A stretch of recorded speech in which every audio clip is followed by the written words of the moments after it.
It is 5 a.m. at Miami International Airport.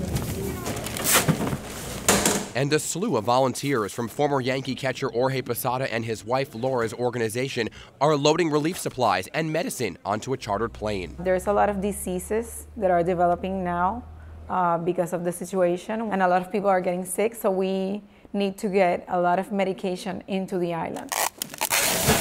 That is why this is the 5th relief mission the Posadas have organized.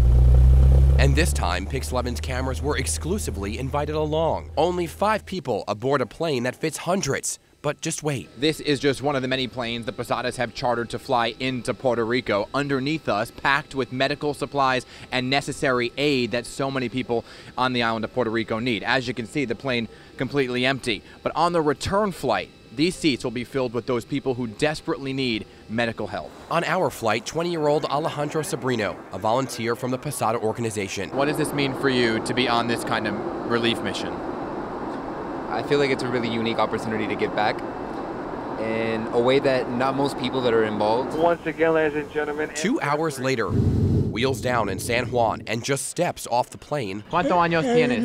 84. We met people with medical illnesses ranging from heart disease to kidney failure, cancer to diabetes. No water, no electricity for the medicine. So willing to tell their stories of survival over the past few weeks after the storm hit. Did you stay during the storm? You were here during the storm. Oh, yeah. How bad was it? It was very hard. She's diabetic. We had the problem getting the prescription. But at the same time, desperate to get the necessary medical care to keep them alive. What kind of cancer? Liver. Franklin Gastambide, a 70-year-old Vietnam veteran, For your own health, you needed to leave.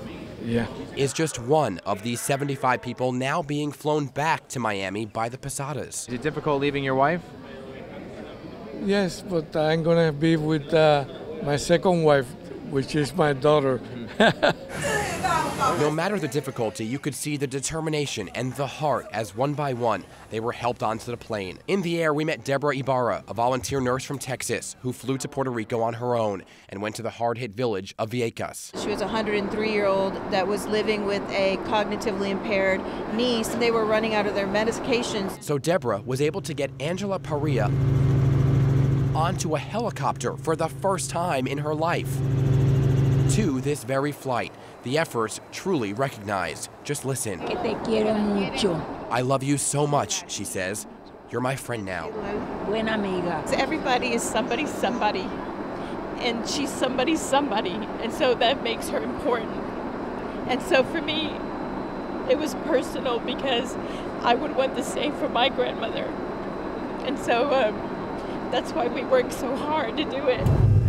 And back on the ground in Miami, after weeks of painstakingly trying to either get to the island Thank you so much. Oh my God, thank you. or get loved ones here,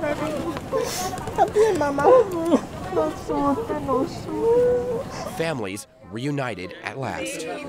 Bienvenida y que Dios me la bendiga. This is what it's all about? Yeah, this all, that's why we're here. It's like a mental roller coaster. There's lots of downs, but there's also lots of highs. And for our Vietnam veteran who had vowed to write a thank you to the Posadas, Somebody special for you. we figured he could do it in person. Te quería dar las gracias.